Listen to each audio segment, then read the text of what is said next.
जय महादेव।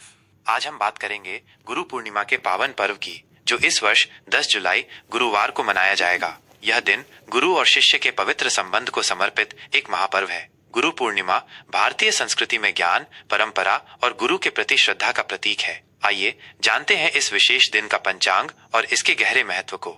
गुरु पूर्णिमा की तिथि और चंद्रोदय का महत्व। गुरु पूर्णिमा आषाढ़ मास की पूर्णिमा तिथि को मनाई जाती है। यह वो समय होता है जब प्रकृति भी एक विशेष ऊर्जा से भरी होती है। इस वर्ष पूर्णिमा तिथि का प्रारंभ 9 जुलाई बुधवार रात 9:37 बजे होगा और पूर्णिमा तिथि का समापन 10 जुलाई गुरुवार रात 11:34 बजे होगा। चंद्रोदय। गुरु पूर्णिमा की रात चंद्रमा शाम 7:23 बजे उदय होंगे। पूर्णिमा की रात्रि में पूर्ण चंद्र का दर्शन आध्यात्मिक साधना और ध्यान के लिए अत्यंत शुभ माना जाता है। इस दिन चंद्रमा अपनी 16 कलाओं से युक्त होकर अपनी पूर्ण आभा में होता है, जो मन को शांति और सकारात्मक ऊर्जा प्रदान करता है। 10 जुलाई गुरुवार का विस्तृत पंचांग। आइए अब देखते हैं 10 जुलाई गुरुवार का विस्तृत पंचांग, जो हमें दिन की ऊर्जा और विभिन्न कालों की जानकारी देता है। दिन गुरुवार। गुरुवार का दिन स्वयं गुरु बृहस्पति को समर्पित है, जो ज्ञान, समृद्धि और अध्यात्म के कारक माने जाते हैं। इसलिए गुरु पूर्णिमा का गुरुवार को पढ़ना और भी शुभ संयोग है। सूर्योदय सुबह 5:52 बजे। सूर्यास्त शाम 7:22 बजे। नक्षत्र। 10 जुलाई को सूर्योदय के समय उत्तराषाढ़ा नक्षत्र रहेगा। ये सुबह 8:35 बजे तक रहेगा। उत्तराषाढ़ा नक्षत्र स्थिरता, नेतृत्व और उच्च लक्ष्यों की प्राप्ति के लिए शुभ माना जाता है। इसके बाद श्रवण नक्षत्र प्रारंभ हो जाएगा और ये पूरे दिन तथा अगली सुबह तक रहेगा। श्रवण नक्षत्र को वेदों के अध्ययन, ज्ञान प्राप्ति और सुनने की क्षमता के लिए बहुत ही शुभ माना जाता है। यह विद्या, कला और संवाद के लिए उत्तम समय है। योग। दिन की शुरुआत में अतिगंड योग रहेगा, जो सुबह 7:11 बजे तक चलेगा। यह योग कुछ चुनौतियों का संकेत दे सकता है, इसलिए इस दौरान विशेष सावधानी बरतनी चाहिए। इसके बाद सुकर्मा योग शुरू होगा और ये अगली सुबह तक रहेगा। सुकर्मा योग शुभ कार्यों, सफलता और अच्छे कर्मों के लिए अत्यंत उत्तम माना जाता है। इस योग में किए गए कार्य सफल होते हैं और शुभ फल देते हैं। करण। 10 जुलाई को सुबह 10:48 बजे तक ववकरण रहेगा। इसके बाद बालवकरण रात 11:34 बजे तक रहेगा और फिर कौलवकरण प्रारंभ हो जाएगा। ये करण दिन के विभिन्न हिस्सों में गतिविधियों को प्रभावित करते हैं। चंद्र राशि। इस पूरे दिन चंद्रमा मकर राशि में संचार करेंगे। मकर राशि में चंद्रमा का होना व्यक्ति को कर्मठ, अनुशासित, व्यावहारिक और लक्ष्य उन्मुख बनाता है। यह समय करियर, लक्ष्यों और जिम्मेदारियों पर ध्यान केंद्रित करने के लिए अच्छा है। शुभ और अशुभ मुहूर्त। ऊर्जा का प्रबंधन। किसी भी महत्वपूर्ण कार्य को करने से पहले शुभ अशुभ मुहूर्त का ध्यान रखना भारतीय परंपरा का एक महत्वपूर्ण हिस्सा है। यह हमें दिन की ऊर्जा का बेहतर उपयोग करने में मदद करता है। शुभ मुहूर्त। अभिजीत मुहूर्त दोपहर 12:06 बजे से दोपहर 12:59 बजे तक। यह दिन का सबसे शुभ और शक्तिशाली मुहूर्त माना जाता है। इस दौरान किए गए सभी कार्य सफल होते हैं। आप इस समय किसी भी नए कार्य की शुरुआत, महत्वपूर्ण निर्णय या गुरु पूजन कर सकते हैं। अमृतकाल रात 9:16 बजे से रात 10:48 बजे तक। यह समय भी आध्यात्मिक साधना, ध्यान, मंत्र जाप और रचनात्मक कार्यों के लिए बहुत अच्छा है। यह विशेष रूप से श्रवण नक्षत्र में होने के कारण और भी फलदायी होगा। अशुभ मुहूर्त। राहु काल दोपहर 2:11 बजे से दोपहर 3:51 बजे तक। राहु काल में किसी भी नए या महत्वपूर्ण शुभ कार्य को शुरू करने से बचना चाहिए। ऐसा माना जाता है कि इस दौरान शुरू किए गए कार्यों में बाधाएं आ सकती हैं। यमगंड सुबह 5:52 बजे से सुबह 7:32 बजे तक। गुलिक काल सुबह 9:12 बजे से सुबह 10:52 बजे तक। दुर्मुहूर्त सुबह 10:18 बजे से सुबह 11 बजे तक और फिर दोपहर 3:36 बजे से शाम 4:30 बजे तक। इन अशुभ कालों में वाद विवाद या नकारात्मक कार्यों से दूर रहना चाहिए। गुरु पूर्णिमा का आध्यात्मिक और सामाजिक महत्व।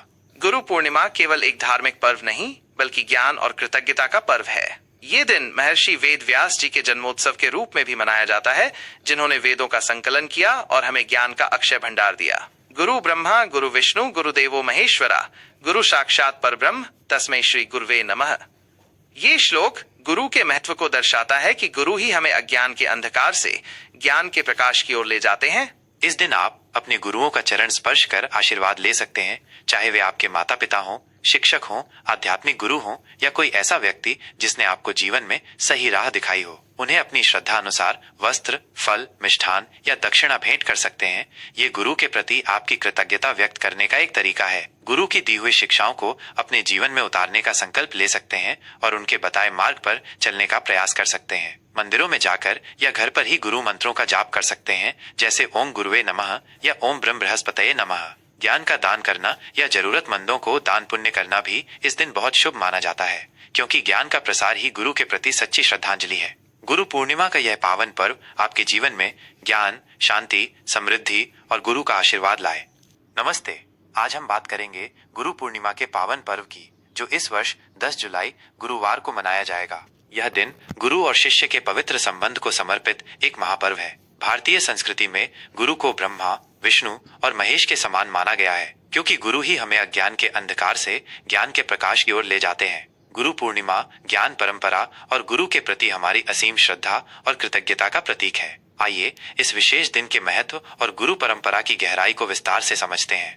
गुरु पूर्णिमा का महत्व और पौराणिक आधार। गुरु पूर्णिमा आषाढ़ मास की पूर्णिमा तिथि को मनाई जाती है। यह पर्व भारतीय संस्कृति में गुरु शिष्य परंपरा के सम्मान का प्रतीक है। इस दिन को विशेष रूप से महर्षि वेद व्यास जी की जयंती के रूप में भी मनाया जाता है। महर्षि व्यास ने चारों वेदों का संकलन किया, 18 पुराणों की रचना की और महाभारत जैसे अद्वितीय महाकाव्य को आकार दिया। उन्होंने हमें ज्ञान का एक अक्षय भंडार प्रदान किया, जिसके कारण उन्हें आदि गुरु, प्रथम गुरु की उपाधि से नवाजा गया। गुरु पूर्णिमा का महत्व केवल आध्यात्मिक गुरुओं तक ही सीमित नहीं है, बल्कि ये उन सभी लोगों को समर्पित है जिन्होंने हमें जीवन में किसी भी मोड़ पर ज्ञान दिया है, मार्गदर्शन किया है या सही रास्ता दिखाया है। हमारे माता पिता, शिक्षक, बड़े बुजुर्ग और यहाँ तक कि दोस्त भी जो हमें कुछ सिखाते हैं, वे सभी हमारे गुरु हैं। गुरु का शाब्दिक अर्थ, गु का अर्थ है अंधकार और रू का अर्थ है उसे दूर करने वाला। इस प्रकार गुरु वह है जो हमारे जीवन से अज्ञान के अंधकार को दूर कर ज्ञान का प्रकाश फैलाता है। गुरु पूर्णिमा कैसे मनाएं? गुरु पूर्णिमा का दिन गुरु के प्रति अपनी कृतज्ञता और सम्मान व्यक्त करने का एक सुनहरा अवसर है। इस दिन को मनाने के कई तरीके हैं जो आपकी श्रद्धा और परंपरा पर निर्भर करते हैं। गुरु का सम्मान। इस दिन अपने गुरुओं का चरण स्पर्श कर उनका आशीर्वाद लें। यदि गुरु शारीरिक रूप से उपस्थित न हो तो उनका मानसिक रूप से ध्यान कर उन्हें प्रणाम करें। आप उन्हें अपनी श्रद्धा अनुसार वस्त्र, फल, मिष्ठान या दक्षिणा भेंट कर सकते हैं। यह गुरु के प्रति आपकी कृतज्ञता व्यक्त करने का एक तरीका है। गुरु की शिक्षाओं का पालन। गुरु की दी हुई शिक्षाओं को अपने जीवन में उतारने का संकल्प लें और उनके बताए गए नैतिक व आध्यात्मिक मार्ग पर चलने का प्रयास करें। यही गुरु दक्षिणा का सबसे उत्तम स्वरूप है। ध्यान और मंत्र जाप। मंदिरों में जाकर या घर पर ही गुरु मंत्रों का जाप करें, जैसे ओम गुरुवे नमः या ओम ब्रह्म बृहस्पतये नमः। इससे गुरु ग्रह की कृपा प्राप्त होती है और बुद्धि तथा ज्ञान में वृद्धि होती है। ज्ञान का प्रसार। ज्ञान का दान करना या जरूरतमंदों को दान पुण्य करना भी इस दिन बहुत शुभ माना जाता है, क्योंकि ज्ञान का प्रसार ही गुरु के प्रति सच्ची श्रद्धांजलि है। विद्या दान सबसे बड़ा दान माना गया है। व्यास पूजा। कई स्थानों पर इस दिन वेद व्यास जी की विशेष पूजा अर्चना की जाती है। उनके चित्रों या मूर्तियों पर फूल चढ़ाए जाते हैं और उनके योगदान को याद किया जाता है। पुस्तकों का अध्ययन। इस दिन आध्यात्मिक या ज्ञानवर्धक पुस्तकों का अध्ययन करना विशेष लाभकारी माना जाता है। गुरु पूर्णिमा का संदेश। गुरु पूर्णिमा का मुख्य संदेश ये है कि हमें हमेशा ज्ञान और सीखने के प्रति विनम्र रहना चाहिए। गुरु ही वो सेतु हैं जो हमें अज्ञान से ज्ञान की ओर, अंधकार से प्रकाश की ओर और मृत्यु से अमरता की ओर ले जाते हैं। ये दिन हमें याद दिलाता है कि जीवन में सही दिशा और उद्देश्य प्राप्त करने के लिए एक सच्चे गुरु का होना कितना आवश्यक है। यह पावन पर्व आपके जीवन में ज्ञान, शांति, समृद्धि और गुरु का असीम आशीर्वाद लाए। जय महाकाल। अगर आपको ये जानकारी पसंद आई हो तो इस वीडियो को लाइक करना न भूलें, अपने दोस्तों और परिवार के साथ शेयर करें और ऐसी ही और जानकारी के लिए हमारे चैनल को सब्सक्राइब जरूर करें। धन्यवाद।